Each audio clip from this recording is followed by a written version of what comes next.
कोई है?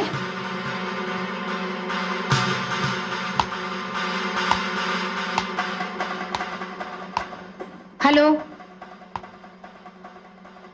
Anybody in?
Roma, Roma,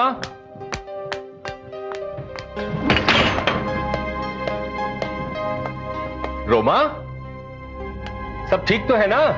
हाँ हाँ, सब ठीक है। मैं बस 2 मिनट में आई। ओके। पता है, वहां पार्टी में तुम्हारे बगैर एक पल के लिए भी मेरा दिल नहीं लगा। रोमा, यार जल्दी करो।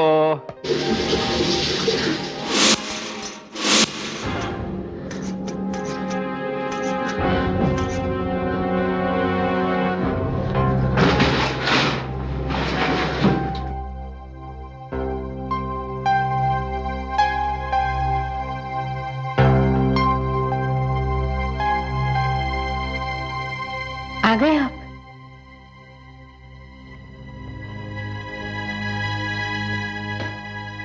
कैसी रही पार्टी?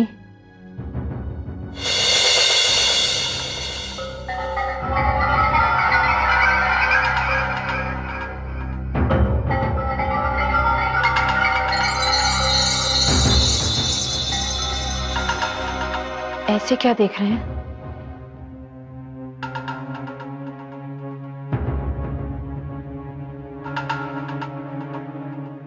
तुम्हारा राज जानने की कोशिश कर रहा हूं। राज? कैसा राज? कोई राज तो है जिससे मैं बेखबर हूं। कैसी बातें कर रहे हैं विनोद? मैं कुछ समझी नहीं। भला मैं आपसे क्या छुपाऊंगी?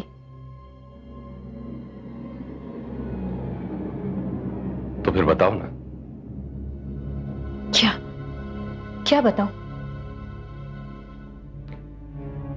यही कि क्या वजह है कि शादी के इतने सालों बाद भी तुम वैसी की वैसी ही हो और मैं बुढ़ा होता जा रहा हूं। ओह, ये राज है।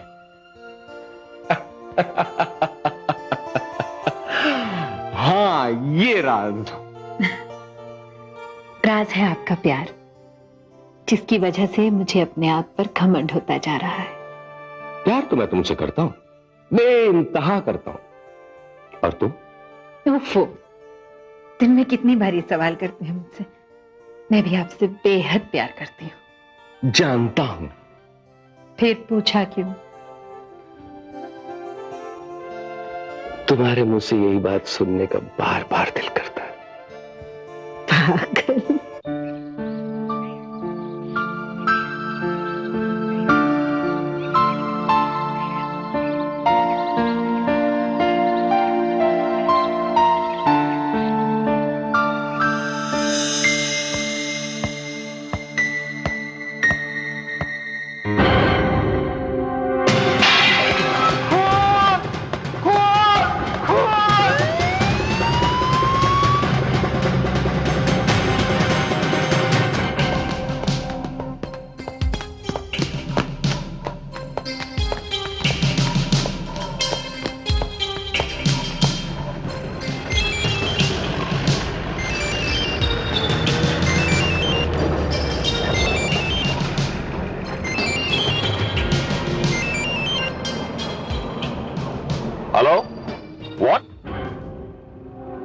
Just look.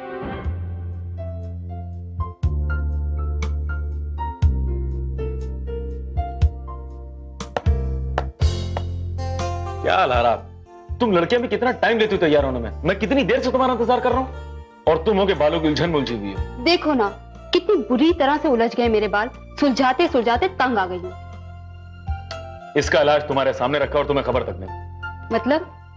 अगर चाहती हो सुलझे सुलझे बाल तो इस्तेमाल करो इसका रिजॉयस शैम्पू, बालों की उलझन से सुलझन।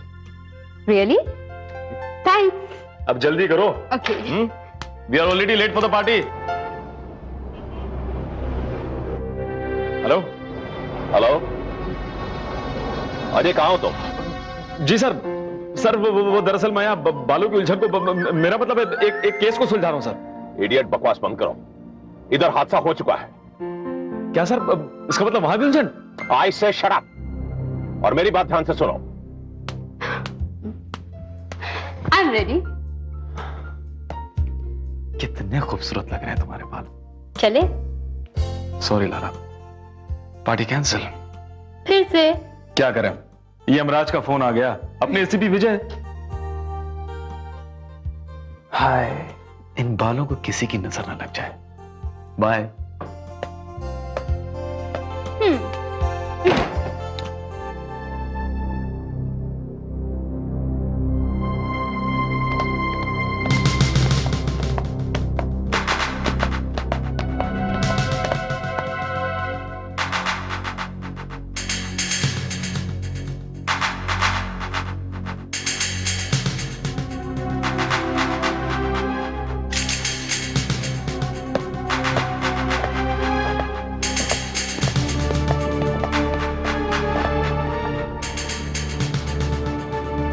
सर ये तो बॉबी है।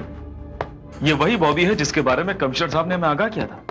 लेकिन ये यहां इस होटल में क्या कर रहा था? सर, ये इस होटल के मैनेजर मिस्टर रॉबिन।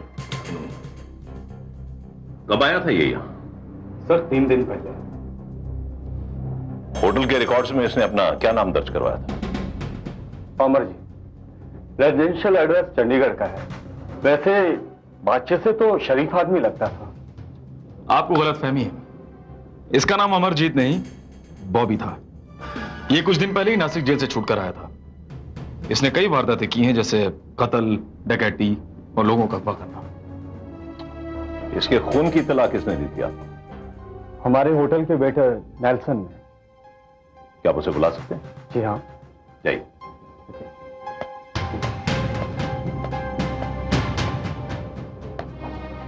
हाँ तो निशा जी, क्या कहती हैं आप? सर, इस खून में जरूर किसी औरत का हाथ है, क्योंकि जमीन पर पड़े खून में किसी औरत के सैंडल के निशान पाए गए हैं। सर, ये नेल्सन है। कुछ बताया इसने? हाँ सर, ये हर रोज की तरह कमरे में चाय देने गया था। अचानक वहां से दौड़ता हुआ मेरे पास आया और इसने बताया कि 105 नंबर रूम के गेस्ट का कत्ल हो गया। मैं दौड़कर कमरे में आया सर, मैंने देखा वहां लाश पड़ी है। मैंने अपने जीएम साहब को कहा कि पुलिस को बुलाओ। ठीक है मैनेजर साहब, मैं उन सब लोगों से मिलना चाहूंगा जो रात को ड्यूटी करते हैं, जैसे रिसेप्शनिस्ट, हाउसकीपर। ओके सर, चलिए।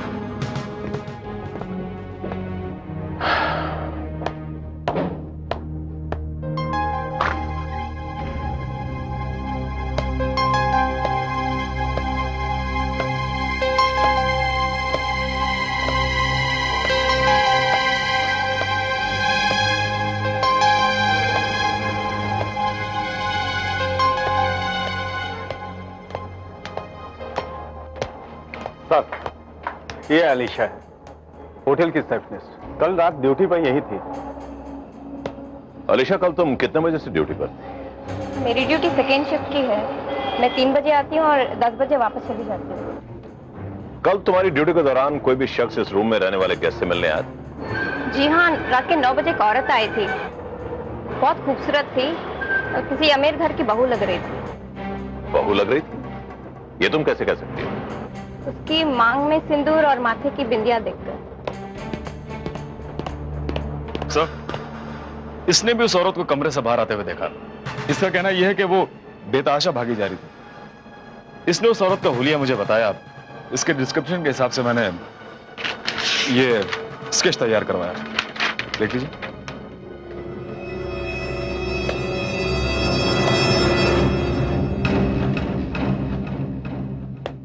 और हाँ सर, उसी कमरे से बॉबी ने 3 बार एक ही नंबर पे फोन किया। मैंने एड्रेस का पता किया है, 5 शांति निवास गोखले मार्ग।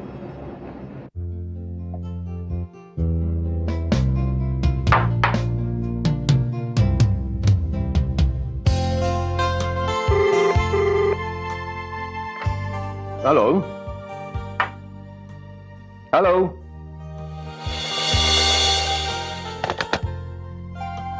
किसका फोन था विनोद? Blank call. तुम्हें याद है मैंने कहा था भाई, जिसकी बीवी इतनी खूबसूरत हो उसके घर में ब्लैंक कॉल्स तो आएंगे। देखिए आ गया ब्लैंक कॉल। अरे क्या बात है, तुम्हारी तबीयत तो ठीक है ना? हाँ, क्यों? तुम्हारा बदन एकदम ठंडा हो रहा है, कांप रही हो। नहीं तो। एक सेकंड, मैं डॉक्टर माथुर को फोन लगाता हूँ। नहीं नहीं, ऐसी कोई जरूरत नहीं है, मैं बिल्कुल ठीक हूँ। श्योर? हाँ।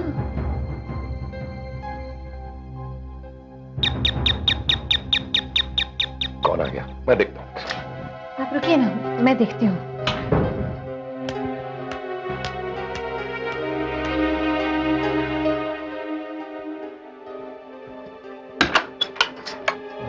नमस्ते मेम साहब। तुम? मेम साहब, कल आपका ये पर्स होटल में गिर गया था।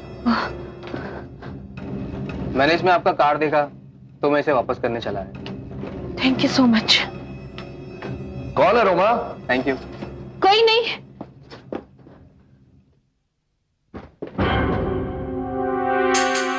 इस पर्स पर पड़े खून के धब्बों का आप क्या करेंगे? जी?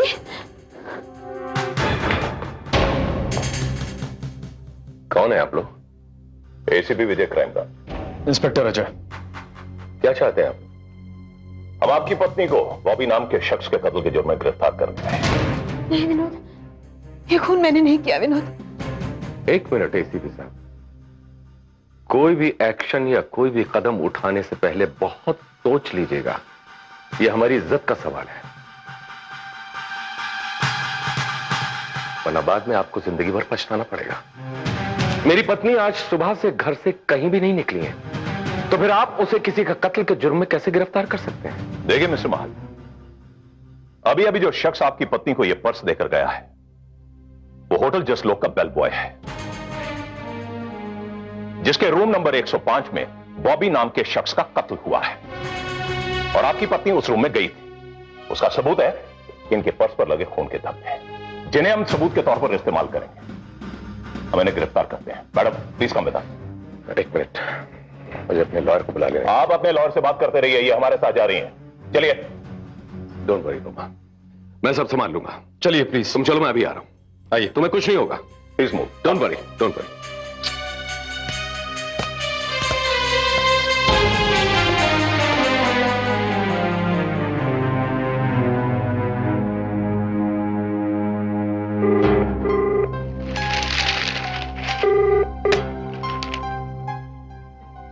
बोल रहा हूं।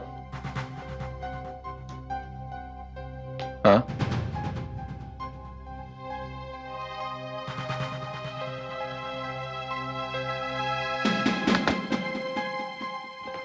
किसका फोन था बेटे?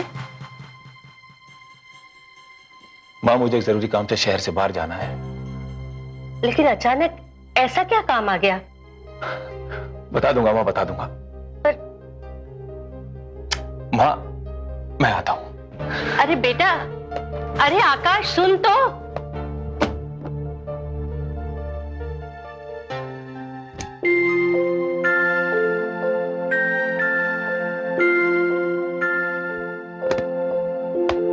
पापा आप कहाँ जा रहे हैं?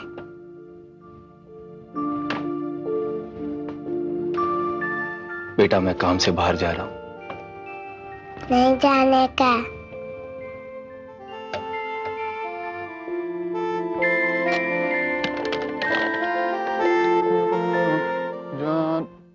हे Akash, what a pleasant surprise man. चल, आज के मेरे सारे प्रोग्राम कैंसिल। बैठते हैं, मजा आएगा। चल। नहीं आजा। बलवीर, वही हुआ जिस बात का डर था, लेकिन मैं कुछ जरूर करूंगा। मैं उस राज को राज ही रहने दूंगा।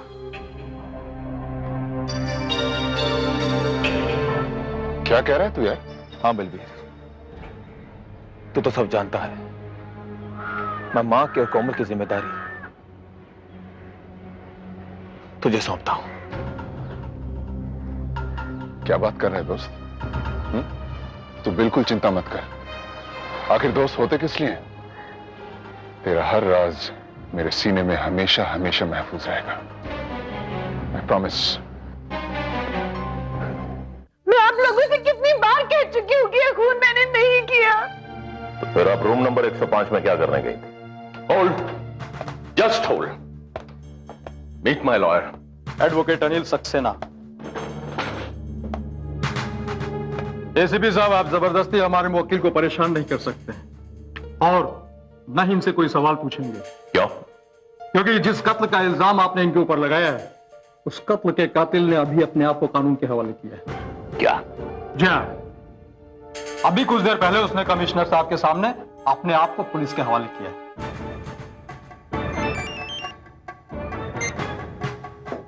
हेलो? हाँ सर। सर ठीक है सर, जब कातिल ने अपने आप को पुलिस के हवाले कर दिया है तो मैं रोमा जी को छोड़ देता हूं सर। ठीक है सर। सर मेरी एक गुजारिश है सर, ये इतनी जल्दी अपने आप को केस से अलग नहीं कर सकती। वाजिब है सर। ठीक है सर। ठीक है वकील साहब, आप इन्हें ले जाइए। बॉबी के कत्ल के जुर्म में कर्नल आकाश ने अपने आप को पुलिस के हवाले कर दिया। नहीं, वो ऐसा नहीं कर सकता। क्या बात? बात क्या हो गई? एक बेगुनाह को पकड़कर आप पुलिस स्टेशन ले आए। एक इज्जतदार औरत चीखने चिल्लाने के सिवा कर भी क्या सकती है? मैं तुमको छोड़ूंगा नहीं एसीपी, देख लूंगा तुम्हें। I'll see to it. Come, come.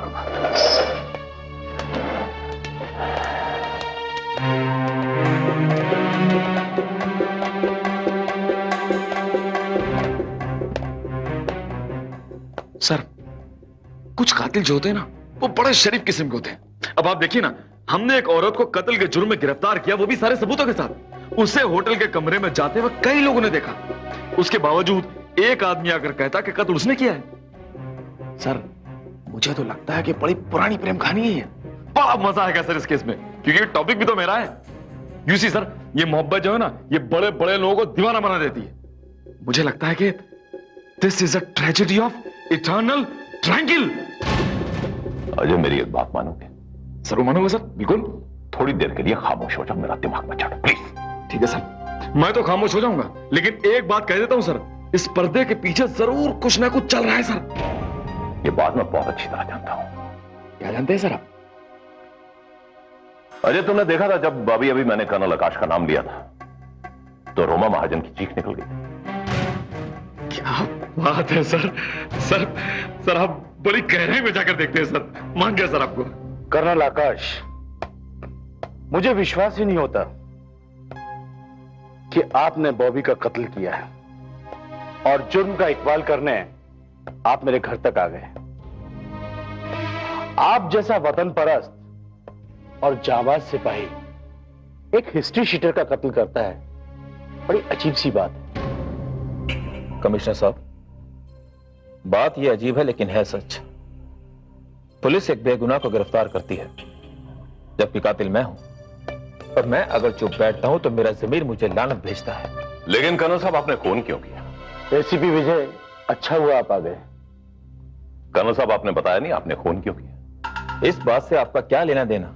लेना देना है कर्नल साहब। किसी भी इंसान के इकबाल जुर्म कबूल कर लेने से कोई इंसान कातिल तो नहीं बन जाता। हमारे पास रोमा महाजन के रूम नंबर 105 में मौजूद होने के साथ साथ और भी सबूत मौजूद है, फिर आप कातिल कैसे हो? एसीपी विजय, कत्ल के वक्त मैं उसी होटल के कमरा नंबर 106 में मौजूद था। इस बात का प्रूफ होटल के रिकॉर्ड्स में है। मैं अपने कमरे से बाहर निकला और देखा कि 105 नंबर का दरवाजा खुला है। मैं अंदर गया।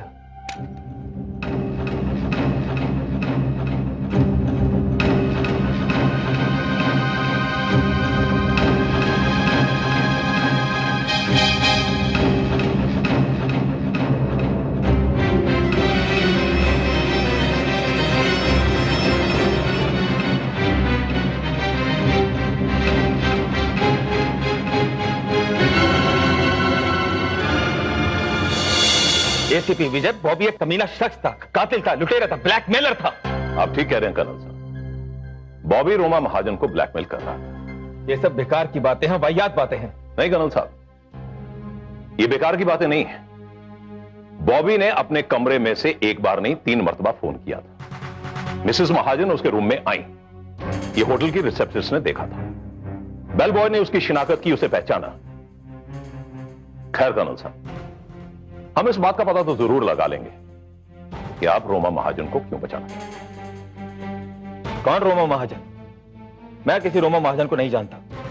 और एसीपी साहब, मैं अपने कातिल होने का एक सबूत और पेश कर सकता हूं, और वो है खंजर, जिस खंजर से मैंने कत्ल किया था, जो शायद इस वक्त आपके पास होगा, और जो मेरे पास एक सोवेनियर की तरह था। खैर, जो भी हो कर्नल साहब, मुझे आपकी गिरफ्तारी पर बेहद अफसोस है, मगर क्या किया जाए, कानून कानून है।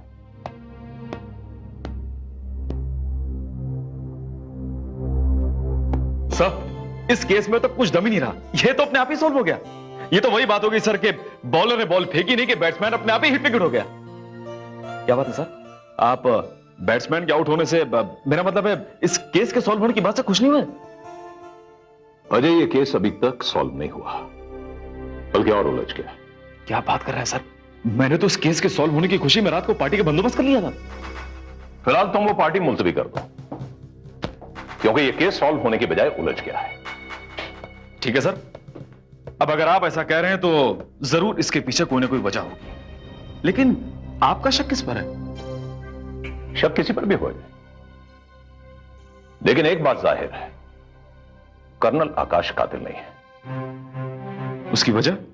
उसकी वजह है कर्नल आकाश का पुलिस के सामने सरेंडर हो जाए। सर, लेकिन यह बात तो अब आम सी हो गई है। हमने कई केसेस में ऐसा देखा है कि मुजरिम गुनाह करने के बाद खुद सरेंडर कर देता है, अपने आप को पुलिस के हवाले कर देता है। अजय, हैरानी इस बात की नहीं है कि कर्नल ने अपने आप को पुलिस के सामने सरेंडर किया है, बल्कि हैरानी इस बात की है कि उससे सरेंडर होने का ख्याल तब आया जब हमने रोमा को गिरफ्तार कर लिया था। इस बात से शक पैदा होता है कि उसने रोमा की जान बचाने के लिए अपनी गिरफ्तारी दी है। बात में दम तो है सर, लेकिन यह शक दूर कैसे किया जाए? इसका एक ही तरीका है, कर्नल आकाश का पास्ट।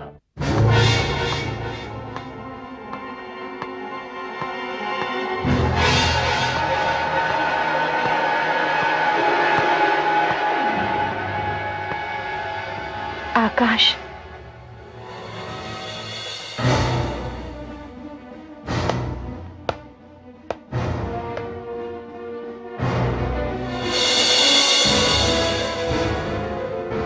रोमा, तुम? हाँ, मैं। रोमा, तुम्हें यहां पर नहीं आना चाहिए था। इससे पहले कि तुम्हारे यहां पर आने की किसी को खबर हो जाए, तुम प्लीज यहां से चली जाओ। पहले मुझे बताओ, तुमने ये सब क्यों किया? रोमा, मैं पहले ही बहुत गलतियां कर चुका हूं। मैं नहीं चाहता कि तुम्हारी इज्जत पर कोई आ जाए। तुम प्लीज यहां से चली जाओ। और हां, हो सके तो मेरे जाने के बाद मां और कोमल का ध्यान रखना। रखोगी ना?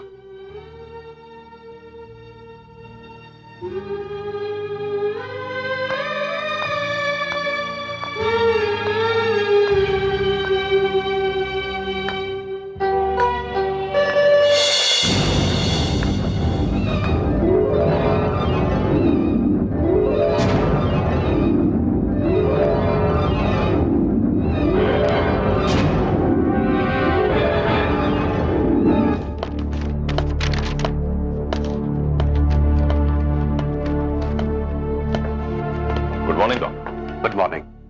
मैं आप ही को फोन करने वाला था। बॉबी मर्डर केस की फाइल तैयार है। Thank you. ये नैपकिन और खंजर पर जो खून लगा है वो बॉबी का ही है। मेरा अनुमान है ये कत्ल 8:45-9 के बीच में हुआ है। इसका मतलब यह हुआ कि कातिल उस वक्त बॉबी के आसपास था, क्योंकि रोमा ठीक 9 बजे होटल पहुंची थी। एग्जैक्टली इस बात का पता लगाना मुश्किल है कि यह कत्ल 9 बजे हुआ या 9:01 पर या 2 मिनट पर। आपका क्या ख्याल है डॉक्टर, रोमा बॉबी का मर्डर कर सकती? हाँ, रोमा भी बॉबी का मर्डर कर सकती है, और यह भी हो सकता है कि रोमा ने कातिल को 1-2 मिनट पहले मिस किया होगा। अगर रोमा कातिल नहीं होती तो जरूर उस कातिल से टकराती। Thank you for the information.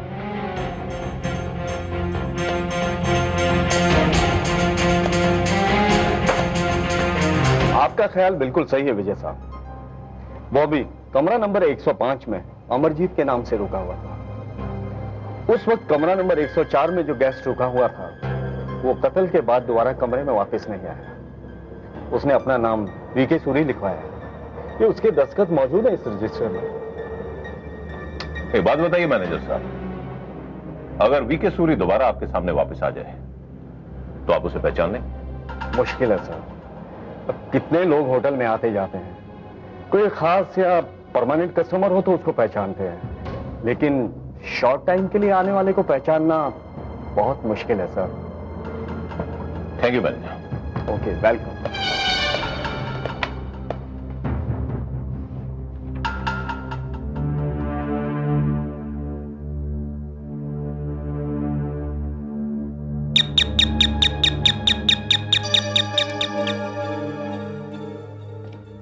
मैं देखती हूँ।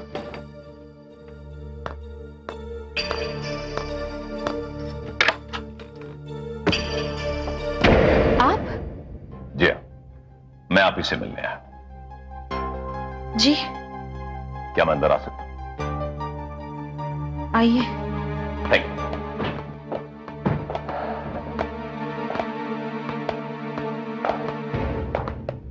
एसीपी तुम? जी हाँ। क्या फिर कोई नया इल्जाम मेरी बीवी पे लगाने आए हो? नहीं विनोद साहब, मैं आपको आगाह करने आया हूं कि कुछ दिनों के लिए रोमा जी को घर से बाहर ना जाना। क्यों? दरअसल बात यह है विनोद साहब कि बॉबी का कत्ल 2 आदमियों की साजिश का बहुत बड़ा नतीजा है, जिसे कर्नल राजपाल ने बड़ी खूबसूरती के साथ खेला है। कत्ल वाले दिन कर्नल राजपाल होटल जसलोक के रूम नंबर 106 में ठहरा था। रूम नंबर 104 में वीके सूरी नाम का शख्स ठहरा था, जिस बात का पता हमने होटल के रजिस्टर से किया है। कत्ल करने के बाद कातिल बड़ी खूबसूरती के साथ वहां से फरार हो गया। हो सकता है ये वीके सूरी नाम का शख्स ही कर्नल राजपाल का दोस्त हो। इस बात की तस्दीक करने के लिए मैंने इंस्पेक्टर अजय को पुलिस हेडक्वार्टर भेजा है, ताकि पता लगा सके कि कर्नल साहब के करीबी दोस्त कौन से हैं। लेकिन इन सारी बातों का मेरी बीवी से क्या ताल्लुक है? ताल्लुक है, क्योंकि जो आदमी फरार हुआ है वही कातिल है विनोद साहब। इसलिए हम चाहते हैं कि कातिल कानून की गिरफ्त में आने से पहले रोमा जी को किसी किस्म का कोई नुकसान न पहुंचा सके। मैं रोमा को अपनी नजरों से एक पल के लिए भी ओझल नहीं होने दूंगा। डोंट वरी, मैं चलता हूं। Take care. Thank you very much.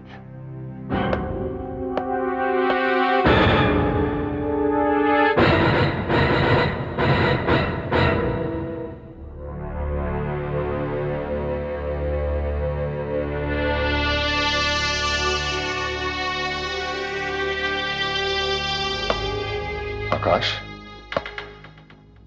Balbir, क्या बात है बलबीर? लगता है दोस्त किस्मत हमारे साथ है। मुझे पूरा यकीन है कि तू अदालत से बहुत जल्दी छूट जाएगा। मैंने वकील से बात कर ली है। लेकिन बलबीर। आकाश, होटल की सच्चाई को मेरे और तेरे अलावा भला और कौन जानता है। सब ठीक हो जाएगा यार। बस तू अब ये समझ ले कि इस राज से कभी पर्दा नहीं हट पाएगा। चलता हूं।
तुम्हारा खेल खत्म हो गया मिस्टर वीके सूरी और विनोद महाजन।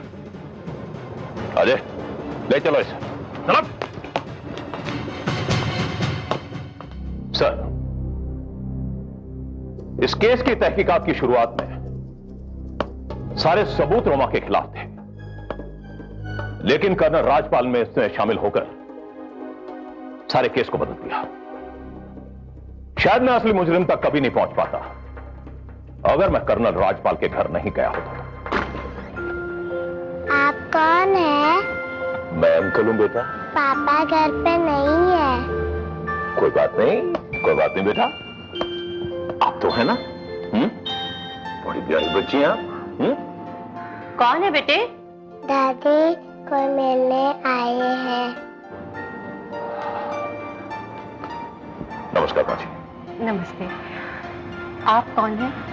मैं एसीपी विजय हूं, क्राइम ब्रांच। जाओ बेटे अंदर जाकर खेलो। जी कहिए।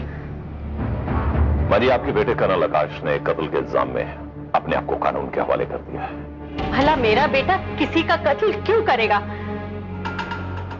माँ जी, हम भी हैरान हैं, लेकिन ताज्जुब इस बात का है कि वो किसी और को बचाने के लिए ये इल्जाम अपने सर पर ले रहे हैं। किसे बचाने के लिए? एक औरत है रोमा महाजन।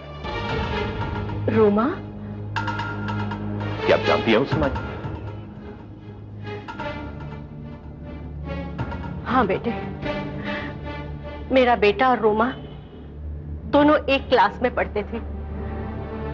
बात शादी तक पहुंच गई थी। उसी दौरान आतंकवादियों ने मेरे बेटे को पकड़ लिया, मगर कुछ अर्से बाद यह खबर मिली कि वो मारा गया है और एक जली हुई लाश उन्होंने हमें भेज दी। मैं तो अपने बेटे का अंतिम संस्कार भी कर चुकी थी। इधर रोमा कर्नल राजपाल के बच्चे की मां बनने वाली थी। उसने बदनामी के डर से शिमला जाकर एक बच्ची को जन्म दिया। रोमा के पिताजी ने बच्ची की पैदाइश को राज में रखकर रोमा की शादी विनोद महाजन से कर दी। अचानक एक दिन कर्नल राजपाल वापस आ गया उस बच्ची को लेकर जिसे रोमा ने शिमला में जन्म दिया था। शायद यही राज बॉबी को मालूम पड़ गया था, जिसकी वजह से उसने रोमा को ब्लैकमेल करना शुरू कर दिया। कल रोमा ने डरकर कर्नल राजपाल को फोन किया। राजपाल ने बॉबी को रास्ते से हटाने की ठान ली।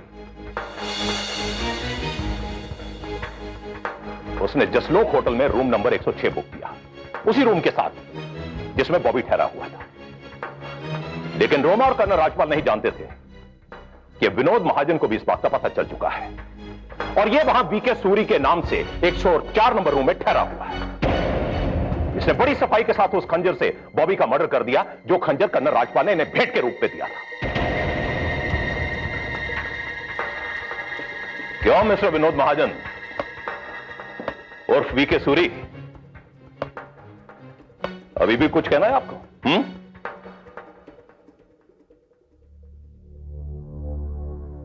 जी, बस इतना ही कहना चाहता हूं कि बॉबी का कत्ल मैंने किया है।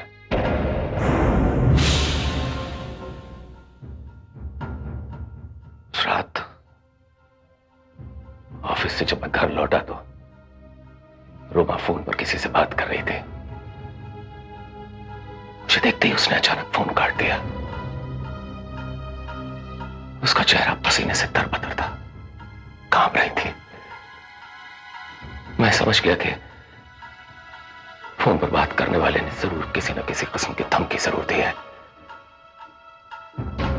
फ्रेश होने का बहाना करके मैं बाथरूम में चला गया कि तभी फोन की घंटी दोबारा बजी। मैंने दूसरे कमरे से सारी बातें सुन ली। रोमा जी, लगता है आपके पतिदेव शायद बाथरूम में नहाने गए। मैंने ठीक कहा है। देखो, तुम जो कोई भी हो, आज के बाद मुझे दोबारा फोन मत करना प्लीज। ठीक है, अगर आप चाहती हैं कि मैं आपको फोन ना करूं तो कल रात ठीक 9 बजे होटल जस्ट लुक में आ जाइए। मैं बाहर नहीं आ सकती। सोच लीजिए, अगर आप नहीं आई तो मैं आपके घर आ जाऊंगा।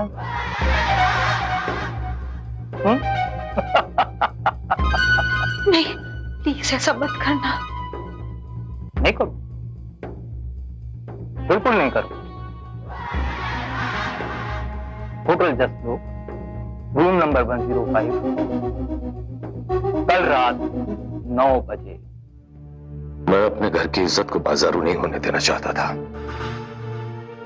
इसलिए मैंने होटल जसलोक का कमरा नंबर 104 वी के सूरी के नाम से बुक करा लिया। दूसरी दिन रात को रोमा के वहां पहुंचने से पहले मैं बॉबी के कमरे में पहुंच गया।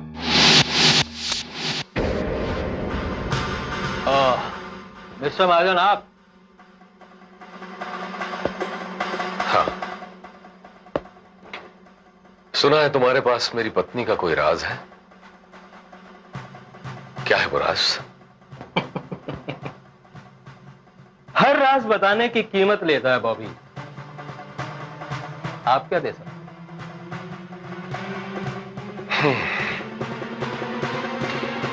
कीमत तो तुम्हें देनी ही पड़ेगी। ये लो कीमत। बस फिर मैंने बॉबी को खत्म कर दिया।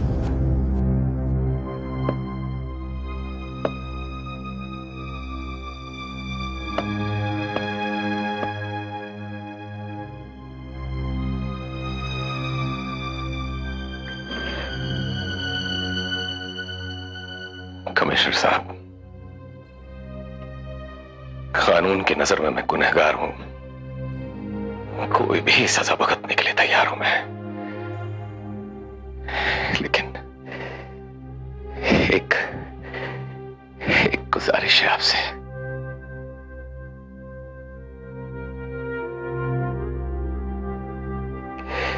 मेरी जिंदगी के इस हादसे को प्रेस और टेलीविजन मीडिया से प्लीज दूर रखिएगा। मैं नहीं चाहता कि मेरी रोमा की इज्जत पे कोई भी आंच आए। मिस्टर महाजन, क्योंकि ये केस जज्बात और घर की इज्जत के साथ जुड़ा हुआ है, मुझे पूरा यकीन है कि कानून और अदालत आपके साथ नरमी के साथ पेश आई।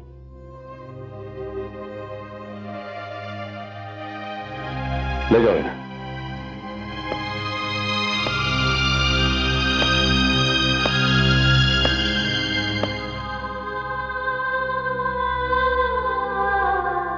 इतना प्यार करते हो मुझसे? रोमा, काश तुमने ये राज बरसों मुझसे न छुपाया होता, तो जो कुछ मैंने किया उसको करने की जरूरत नहीं पड़ती।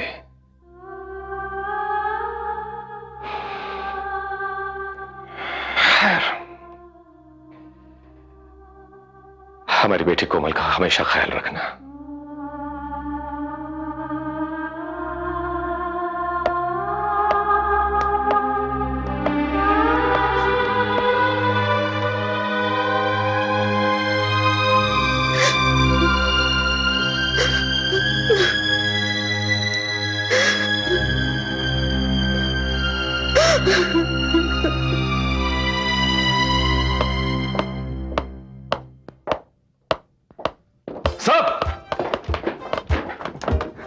साहब, मैंने आपसे कहा था ना कि this case is a tragedy of eternal triangle. साहब, ये केस सॉल्व करने के बाद बहुत कूल लग रहे हैं आप। लीजिए साहब, टेस्ट द थंडर।